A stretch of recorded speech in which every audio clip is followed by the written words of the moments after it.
दोस्तों देख सकते हैं अभी हम अखिल भारतीय अपराध विरोधी मोर्चा में मौजूद हैं और यहाँ पे नीरू मैडम हैं और यहाँ पे एक पीड़ित पुरुष आए हुए हैं, बहुत दूर से चलकर आए हैं। क्या कुछ मामला है हम इनसे ही पहले बातचीत करेंगे। क्या नाम हुआ आपका? मैं अनूप कुमार है। कहाँ से आए हैं? हम हजारीबाग से आए हैं। हजारीबाग से आए। क्या कुछ मामला है आपका? मामला मेरा वाइफ जो है कि मायके आई हुई है जी, वो आ नहीं रही है, मेरे साथ रहने के लिए नहीं खोजती है। अच्छा, आपकी पत्नी रहने के लिए आपके साथ नहीं नहीं खोज रही है जी, और इसके चलते हम वो केस मेरे ऊपर की थी दहेज पट्टे लेके। हम बक्सर थाना में भी आए। जी, बक्सर थाना में आए तो बक्सर थाना हमको क्लीन चिट मिल गया। जी, अब उसके बाद हम जब केस किए हैं तो कोर्ट में पहुंच नहीं रही है। अच्छा, मेरा घर से 10 लाख रुपया गहना ले गई है। जी, उसके बाद जो है कि मेरा बच्चा को लेकर गई, धीरे धीरे मेरा घर से हर सामान लेके मैके अपना पहुंचा दी। जी। अब जो है हमको छोड़ के अब सीधा बोल रहे कि हमको डिवोर्स चाहिए। अच्छा, आपके बच्चा भी है? हाँ। तो क्या क्यों नहीं आ रहे? क्या आपका पत्नी का किसी से अफेयर है क्या? अब इसका क्या कर सकते हैं? अफेयर होगा तभी नहीं आ रही है। अच्छा, मेरा नंबर ब्लॉक करके रखी है। अच्छा। अगर यदि हम उसका खानदान में किसी के पास फोन करते हैं उसका खानदान और सारा मेरा नंबर ब्लॉक करके रखा है। क्या मेरा फोन नहीं उठाता है। क्या कहिएगा मैडम इस मामला को लेकर? इनका कहना है कि मेरी पत्नी को किसी से अफेयर है। क्या कहिएगा? इस तरह के मामला आपके पास बहुत सारे आते रहते हैं। अगर अफेयर है तो मेरा कहना है कि अफेयर ज़्यादा दिन काम नहीं देगा किसी भी लड़की को। हम सिर्फ उसी को नहीं कह रहे हैं, सिर्फ पूजा पांडे के लिए मेरा संदेश नहीं है। किसी भी लड़की को अगर शादी होने के बाद अगर बॉयफ्रेंड के पीछे भागती हो तो 100 में 1-2 ही बंदा होगा जो रख जीवन भर निभाता है, लेकिन वो भी उनसे जाके पूछना कि कैसे निभाता है। और लेकिन आजकल की लड़कियों को जितना ही हम लोग इस चीज़ को संदेश दे रहे हैं ऐसा काम मत करो, उतना ही गलत कर रही हैं। और जानते हैं लड़कियां क्यों गलत कर रही हैं? कहीं ना कहीं उनके माँ बाप का सपोर्ट रहता है और मतलब मिलता है। और पूजा पांडे के केस में अगर आप देखिएगा तो पूरा इनके पिता का सपोर्ट है, इनकी माँ और पिता दोनों का बहुत सपोर्ट है। और एक चाचा हैं जिनसे मैंने बात किया, संतोष पांडे जी, उन्होंने तो इस मतलब गंदगी घटिया तरीके से बात किया है कि उनको हम क्या कहें।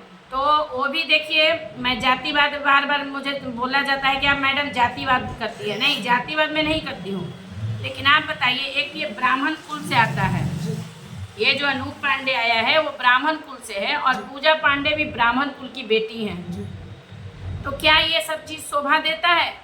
शोभा किसी भी जाति की बेटियों को नहीं देता है, किसी भी जातियों की बेटियों को नहीं देता। ये क्यों नहीं? लेकिन हर जगह उसके माँ बाप सपोर्ट नहीं करते हैं।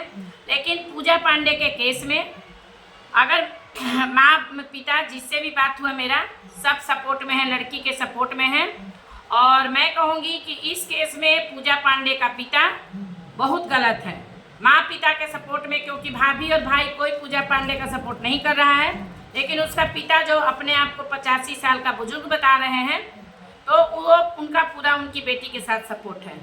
अच्छा मैम, इस तरीका का मामला जो आप लोग के ऑफिस में लगातार आते रहते हैं, पति पत्नी का मामला हो या लव अफेयर का मामला हो, आखिर इसका मुख्य कारण क्या हो सकता है?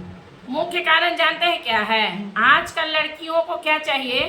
24 घंटा हम बार बार आपके चैनल के माध्यम से बोलते हैं, बोलते बोलते थक गए हैं कि आजकल के पति भी चाहिए और हमेशा मतलब चिपका हुआ एक बॉयफ्रेंड चाहिए। हम आपको खुल के कहते हैं, पति है तो पति के सर पे ये लड़कियां नहीं समझ रही हैं कि अरे बेवकूफ, जिससे तुम्हारी शादी हुई है उसके कंधे पे तुम्हारी जिम्मेदारी है, लेकिन बॉयफ्रेंड के कंधे पे तुम्हारी कोई जिम्मेदारी नहीं है। यानी आपको कहना है कि पति से वो पैसा लेती है और बॉयफ्रेंड के साथ वो अयासी करना चाहती है, यही ना? बिल्कुल। अभी छपरा का एक केस आया है, वो बॉयफ्रेंड से लूट ली और दूसरा से शादी कर ली। सारा प्रूफ हमारे पास है, सारा मौजूद है प्रूफ। तो खैर वो मैटर अलग है, लेकिन इस मैटर में पूजा पांडे का पिता हर वो चीज़ जानता है और जिस तरीके से उसकी बातें थी, समर्थन जिस तरह से किया, और उनके चाचा संतोष पांडे ने समर्थन किया है पूजा पांडे का। और जैसा कि मुझे वकील साहब से भी बात हुआ है, तो उन्होंने भी यही कहा है कि मैडम लड़का हर डेट पे आ रहा है, लड़की नहीं आ रही है। तो भाई तुम इतनी सही हो तो जाओ ना। और सबसे ज़्यादा मैं इस चीज़ पे फोकस करूँगी कि मैं जज साहब से हाथ जोड़ के विनती करती हूँ कि सर ऐसे लड़कियों के साथ उनके बच्चे को ना जाने दीजिए, उसका पिता को सौंप दिया जाए, क्योंकि हमारे कानून में है ना कि बच्चे नाबालिग हैं जब तक माँ के साथ रहेंगे। सर इस चीज़ को हटाइए। जो 50% आरक्षण लड़कियों को दिए हैं सर, वो चीज़ हटना चाहिए, क्योंकि लड़की कानून का दुरुपयोग कर रही है। पति को कहीं आप देख रहे हैं अभी कितनी लड़के को कभी ड्राम में, कोई ज़मीन में, कोई जहर देकर, कोई गला घोंट कर मतलब इतना गंदा तरीके से भी हमारे लड़के मर रहे हैं, तो ऐसा ना हो कि इसके लिए हर पुरुष इतना मतलब जंग छेड़ दे, है ना।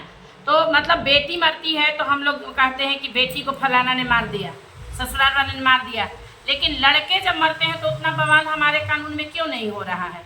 तो मैं हाथ जोड़ के जज साहब से कहूँगी कि ऐसी महिलाओं को, ऐसी लड़कियों को उनके बच्चे ना दिए जाएं, क्योंकि बच्चों का भविष्य बहुत खत्म हो जाता है सर। क्योंकि बच्चे गंदगी देखेंगे ना, बच्चे गंदगी देखेंगे अपनी माँ का, क्योंकि जब पति से आज़ाद होने के बाद वो तो बॉयफ्रेंड के साथ रहेगी ही, और बच्चे गंदगी और एक बात, अपनी अय्याशी के लिए कुछ महिलाएं, कुछ लड़कियों ने अपने बच्चे को भी मारा है। पति को तो गोली मारी है।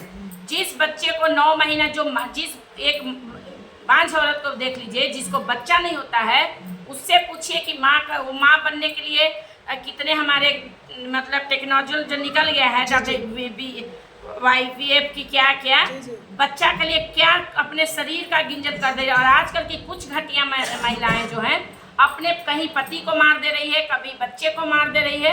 मतलब समाज में कुछ महिलाएं इतनी घटियापन पे उतर गई हैं कि मतलब हम लोग को महिला होते हुए शर्म आता है। अच्छा, क्या सर आपको भी डर बढ़ रहा है? बॉयफ्रेंड आपके पत्नी का कहीं ना कहीं ये पता चला कि बॉयफ्रेंड है, तो जैसे देखा जा रहा है कि ड्रम में पति को काट कर बंद किया जा रहा है या धरती के अंदर गाड़ दिया जा रहा है, तो क्या आपको भी डर है इस मामले को लेकर? सर डर तो है,